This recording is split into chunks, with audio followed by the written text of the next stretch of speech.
Price lord. మీరు ఇప్పుడు చూస్తున్న ఈ వీడియో లిట్కమ్ షాపింగ్ మాల్లో ఒక ప్లే ఏరియా. ఒకరోజు బెనైట్ డే కేర్ లేనప్పుడు ఇంటి దగ్గర ఉంటే అల్లరి చేస్తాడని చెప్పేసి షాపింగ్ మాల్కి తీసుకొని వెళ్ళాం. ఆ షాపింగ్ మాల్లో ప్లే ఏరియా అంటే కొన్ని ఫ్రీగా ఉండే ప్లే ఏరియాలు ఉంటాయి. ఇది కమర్షియల్ ప్లే ఏరియా. గంటకింత అని చెప్పేసి మనం కట్టినప్పుడు అక్కడ లోపలికి పంపిస్తారు. ఆ ప్లే ఏరియా మీరు ఇప్పుడు చూస్తుంది. అమ్మగారు బెనైట్ అక్కడ ఆడుకుంటున్న వాటిని మీరు ఇప్పుడు చూస్తున్నారు. ఈ ప్లే ఏరియాలో మీరు గమనించాల్సింది ఏంటంటే కొంత బాల్స్, తర్వాత ఇంకా చిన్న చిన్న ఇవి ఉంటాయి. కానీ ఆడుకోవటానికి ఎక్కువ షాపింగ్ చేయటం, వంట చేయటం, అలాగే కార్లకి ఫ్యూయల్ నింపటం, కార్ డ్రైవింగ్ ఎలా చేయాలో నేర్చుకోవటం, ఆ తర్వాత బట్టలో షాపింగ్ మాల్ షాపింగ్ చేయటం, తర్వాత ఇప్పుడు బెనైట్ వెళ్ళేది ఎక్కడికంటే బ్యూటీ పార్లర్. ఎదురు కనపడేది బ్యూటీ పార్లర్ కౌంటరు. అక్కడ ఎగ్, తర్వాత కోమ్స్, ఇంకా ఏవే డ్రయర్స్, ఇవన్నీ కూడా అక్కడ ఉన్నాయి. వాటన్నిటితో వాళ్ళ అమ్మమ్మకి బెనైట్ మరి హెడ్ అవన్నీ కూడా అక్కడ వాళ్ళు ఏవైతే చేస్తారో అవన్నీ కూడా చేసినట్టుగా ఆడుకోవటం, అదే ఆటలో భాగమే ఈ అవేర్నెస్ కలగజేసేవి. అందుకనే ఇవన్నిటిని వాళ్ళు అక్కడ ఏర్పాటు చేస్తారు. బెనైట్ ఆ రోజు దాదాపుగా 2.5 లేక 3 గంటలు ఆయన బాగా ఆడుకున్నాడు, ఎంజాయ్ చేశాడు. ఇంకా వాళ్ళకి ఆయనకు ఇంకొక మనిషి కావాలి. అక్కడ పిల్లలు ఎవరు లేరు కనుక అమ్మగారిని ఆయన వాడుకుంటూ ఆయనకి ఎక్కడెక్కడ ఎవరు ఇంకొక మనిషి కావాలో ఆ మనిషి ప్లేస్లో అమ్మగారిని పెట్టుకొని వాళ్ళిద్దరూ కలిసి ఆ ప్లే ఏరియాలో అంతా తిరిగి ఆడుకుంటూ వచ్చారు. బెనైట్ అక్కడ బెనైటే కాదండి, ఆస్ట్రేలియాలో మరి పిల్లలు ఎవరు కూడా ఇళ్ళ దగ్గర ఉండరు. వాళ్ళు ఉంటే డే కేర్లో ఉంటారు, లేకపోతే స్కూల్లో ఉంటారు. ఈ రెండు లేకపోతే మాల్స్లో ఉంటారు. ఇళ్ళ దగ్గర మాత్రం చాలా పేసి పెడతారు. ఇళ్ళ దగ్గర పిల్లలు ఉండటం అని అంటే మన పిల్లల్లాగా అసలు వాళ్ళు ఉండరు. చాలా పేసి పెడతారు, ఇబ్బంది అయిపోయింది, ఏడుస్తారు, గొడవ చేస్తారు. వాళ్ళని ఇంటి దగ్గర తట్టుకోలేక, ఆడించలేక వాళ్ళని ఎటోకట్టు బయటికి తీసుకెళ్తారు. దాంట్లో భాగమే బెనైట్ని ఆ రోజు మేము బయటికి తీసుకెళ్ళటం జరిగింది. అదపు ఒక రోజంతా గడవటం అంటే గంటకు వచ్చి $60-70 ఏదో ఉంటుంది.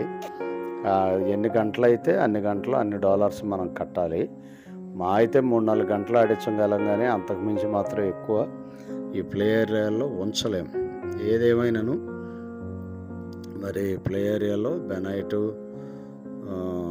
ఒక బెనైటే కాదు, ఆస్ట్రేలియాలో పిల్లలు అందరూ కూడా అక్కడికి వచ్చి ఆడుకుంటూ ఉంటారు. అది మీరు ఇప్పుడు చూస్తున్న ఈ వీడియోలో గమనించినట్లయితే మీకు కనబడుతూ ఉంటుంది.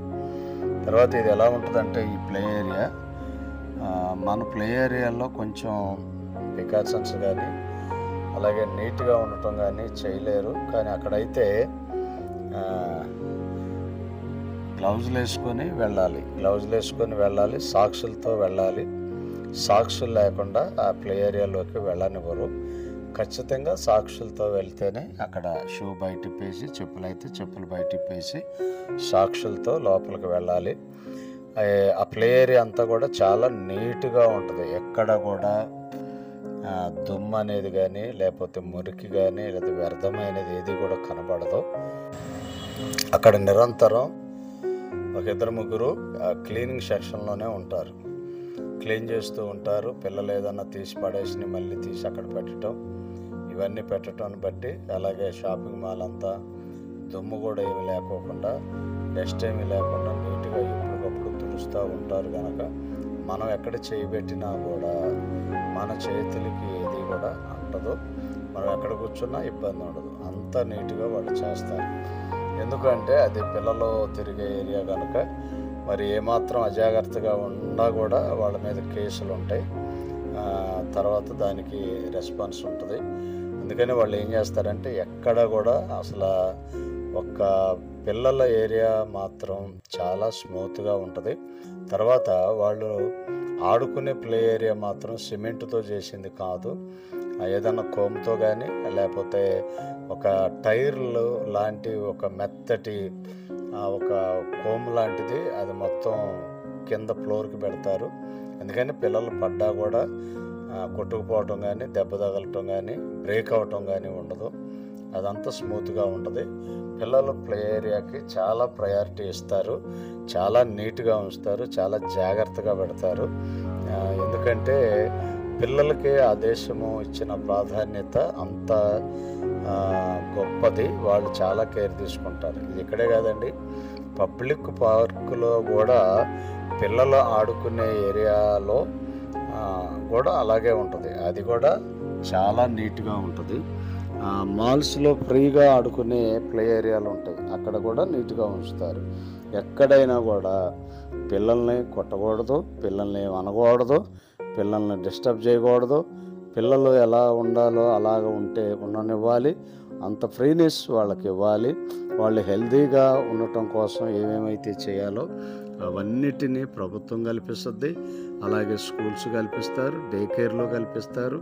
ఇంటికాడ తల్లిదండ్రులు కూడా వాళ్ళని ఎప్పుడు కూడా ఇబ్బంది పెట్టకూడదు. ఇకపోతే ఎక్కడ ఏది జరిగినా కూడా అవేర్నెస్ కార్యక్రమాలు అంటే అవేర్నెస్ని వాళ్ళకి తెలియజేస్తూ ఉంటారు అన్నాం కదా. డే కేర్లోనైతే వాళ్ళు చిన్న పిల్లల వయసులోనే వాళ్ళకి ఏం చేస్తారంటే 000 నెంబరు నేర్పిస్తారు.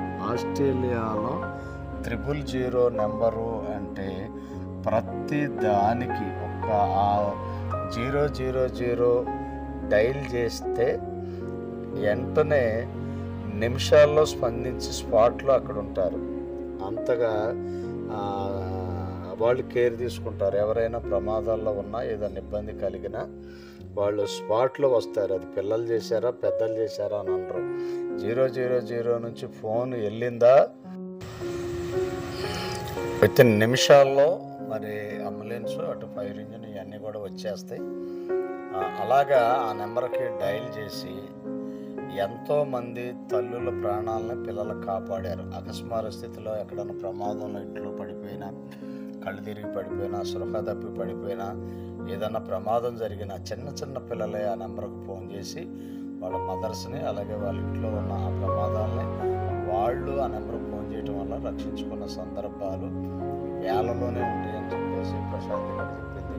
అందుకని ఆ నెంబర్ని ప్రతి ఒక్కరికి కూడా నేర్పిస్తారు. ఆ నెంబరు వాళ్ళకి ఒక కవచంలాగా కనబడింది ఉంటుందో కూడా. అలాగా ఆస్ట్రేలియా దేశంలో మరి పిల్లల విషయంలో తల్లిదండ్రులు కానీ ప్రభుత్వం కానీ స్కూల్స్ కానీ డే కేర్స్ కానీ ఎక్కడైనా కూడా పోతే సిగ్నల్స్ దగ్గర లేక రోడ్డు దాటాల్సి వచ్చినప్పుడు కూడా ఎప్పుడైనా కూడా పిల్లలు రోడ్డు దాటుతున్నారు అని అంటే ఎలాంటి వెహికల్ అన్నా కూడా ఆపి స్లో కూడా చేయరు. దాదాపు ఒక 10-15 అడుగుల దూరంలో కారు కానీ ఏ వెహికల్ అన్నా కానీ ఎంత స్పీడ్గానన్నా కానీ ఆపి వాళ్ళు దాటి వెళ్ళిన తర్వాత మాత్రమే మూవ్ చేస్తారు. పొరపాటును కూడా పిల్లలు రోడ్డు దాటేటప్పుడు ఎవరో కూడా వాళ్ళు ఏం చేస్తారంటే కార్లు నడపరు, ఖచ్చితంగా ఆపుతారు. పిల్లలు కూడా రోడ్డు దాటి వెళ్ళేటప్పుడు వాళ్ళు ఏం చెప్తారంటే కార్లు ఆపిన వాళ్ళకి థ్యాంక్స్ చెప్తారు, టాటా చెప్తారు, రోడ్డు దాటి వెళ్తారు. అంతా వాళ్ళకి యొక్క గౌరవాన్ని పెద్దలకి వాళ్ళు ఇస్తారు. అలాగా ఆ దేశం పిల్లల విషయంలో చాలా కేర్ తీసుకుంటుంది. ఈ విషయాలన్నీ కూడా ఈ వీడియో చూస్తానని చెప్పి మీకు కొన్ని విషయాలు తెలిస్తే బాగుంటుందని చెప్పడం జరిగింది. Thanks, God bless you. చివరి వరకు ఈ వీడియో చూశారు, కొన్ని విషయాలు తెలుసుకున్నారు. అందుని బట్టి దేవుని స్తుతిస్తూ మరి రానున్న దినాలలో